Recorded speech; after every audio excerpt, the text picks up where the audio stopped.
So are you constitutionally carrying right now, brother? No. Okay. Do you like constitutional carry? Definitely. All right, so you're pro-constitutional. Yeah. So I just wouldn't come here. I was almost eager to not come here, bro. Like the feds and stuff. I feel you.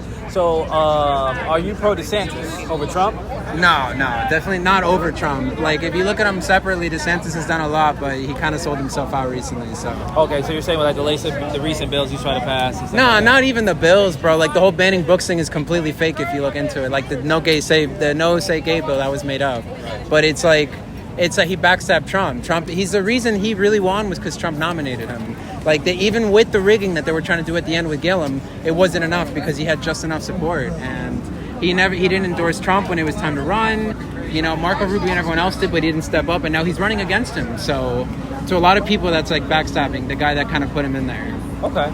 All right. So do you think that Trump is being fairly treated right now in the state of Florida? No, I mean, obvious bias, but no. Even with, it doesn't even matter what state. They were just doing this in New York with that other one, and you know they're going to try 3 or 4 more of these before the election actually happens. Whatever it takes to pin him. I mean, I want to ask, you got the glasses on, you're in incognito. Are you Secret Service? No, bro, no. I'm not the feds. I'm not glowing. All right. I actually came here a few hours late, man. If I did, firstly, like, I'd be making good money and I'd be like the youngest agent, so that'd be cool, but no. But also, fuck the feds. But secondly, no, dude, I actually came here late. I'm still here talking to people because that's what I came here for, and I held off on coming here because, you know, January 6th. I almost went to January 6th. I almost did. And I got caught up in work. Said almost, people, almost. Almost, yeah. I called everybody. I'm like, yo, I'm going to D.C. for like a month or two before it happened. And it was like, work called up and they needed me and I didn't go. And maybe it worked out for the best. But basically, I was very hesitant to come here today because I figured there might be some kind of other outcome, you know? Like a Ray Epps kind of person going around trying to tell people crazy stuff. Oh, yeah, definitely. There's definitely been a couple. Yeah, there have. So what is your opinion on the civil trial and then the indictment itself? Do you feel like it's like a witch hunt? Do you feel like it's something to kind of throw everybody off from Trump? Do you feel like it's to kind of like slide his campaign a little bit? I would say like kind of all the above, but not really to like, okay, the people that are going to get thrown off from Trump are like the older people that are still watching like TV, like CNN, Fox, the legacy media.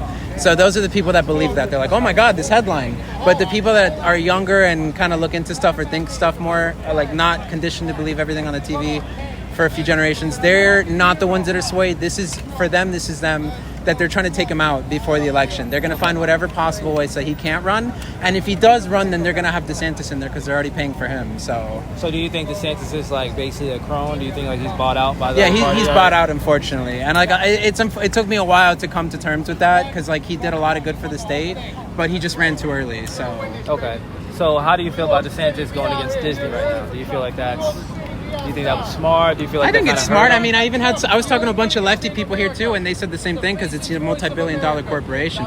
For them, it wasn't about the child grooming as much; it was more about the money. But you know, we can all come in the middle about some stuff. And, so your agreement was on the money and like the child abuse, and stuff like definitely. that, child trafficking. Okay. Yeah. Okay. The sex child trafficking, not even, but it's more like all their content now is aimed at like grooming children. Okay. And on top of like, how do you feel about Disney being able to govern its own land? Well, that was actually the biggest issue. Is literally just that. Forget all this. The stuff going down is an issue that brought it up, but more than anything, it's that like they govern and police their own area. So yeah, like they can and they're taxed. They don't pay taxes, so it's like bonkers on so many levels. Yeah, they pay a flat rate of taxes, and that's it. No and matter how much they money used to be one of the most companies. Now they're so upset about it because they're almost bankrupt. Apparently, the rumor has it that they've only got $200 million in liquidation right now. So that's crazy. It is. So, what are your family views on as far as like the future of this country? What would you say would be if you wanted 5 things for your family in the future of this country? What do you think those would be? Honestly, that's a good point. I think one of the most important things, and I think a big reason everybody here is like fair elections. It's come to the attention of a lot of people, whether you support Trump or not, that obviously a lot of election interference and rigging and stuff is going on.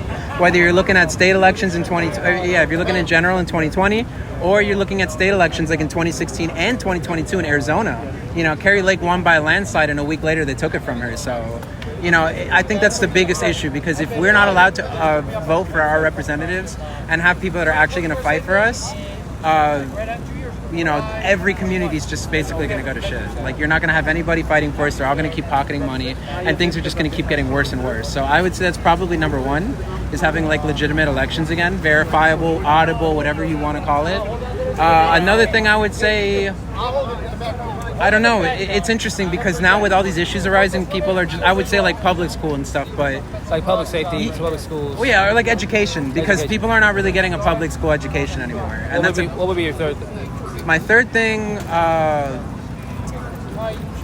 I don't know. I think just like individual freedom. Like we need to go back and focus on that a lot more. I think we've really stepped away from the Constitution and a lot of things that it says, and like everything is just like a former corpse of itself, like bastardized to hell. Whether it's taxes, dude, taxes are out of control. We shouldn't even have taxes. Like, you know, there's just so many things. They want to take our guns away. They want to, even if you want to say limit, you know, Second Amendment says absolutely no interference at all with that. So, you know, it's just a lot of things I think that we stepped away from with our roots. And I think we need to kind of go back to that. Last question, could you just ask, has your political views affected your relationships? Oh, yeah. So, that's a good question. Yeah. And honestly, yeah, but it's not even because of me. You gotta ask. Oh, I'm so sorry. No. You're good. So how has your political views affected your relationships with friends and family? You know, sadly, it has interfered with it, and it's usually not in the best. Like, sometimes you can kind of connect to people that have similar views, but, I don't even care about having people with similar views. I've met a lot of people today that are, like, lefties, independents, whatever, and we've talked about all kinds of different stuff, and to me, that's great. I've even told the left people, like, I love the fact that you're here having genuine discourse with people, because that's what being American's all about, you know? I live and let live. I don't care. A lot of us here, we don't care if people are gay, if they're black, or, like, whatever. That none of that stuff is matter, man. It just matters about like how you feel and treat other people. And if everybody's on the same page, then that's great. But people are dividing us and saying that those things matter. And unfortunately, the people that get upset about how people like me feel are the people that buy into that. So they're the ones that first go, I've been called everything, racist, sexist, this, that, all kinds of names that absolutely clearly don't apply to me, you know, like, but they're going to say it because it's easy to believe that. So it does interfere with relationships. I've lost women that I've been talking to before. I've had family members that didn't want me to go to meetings and events and stuff like that because I wasn't vaccinated. And you know, I consider that a political opinion. And it's just a whole bunch of stuff. It was really dividing. And over these last few years, it's been more than ever. So I think that's another big fear. I wish people can just learn to not care about this stuff like they did a long time ago, you know? Oh, awesome. Oh, very nice, man. Very nice. Thanks, bro. Boss. Great talking to you. Yeah, I man. hope you guys get some great content, man.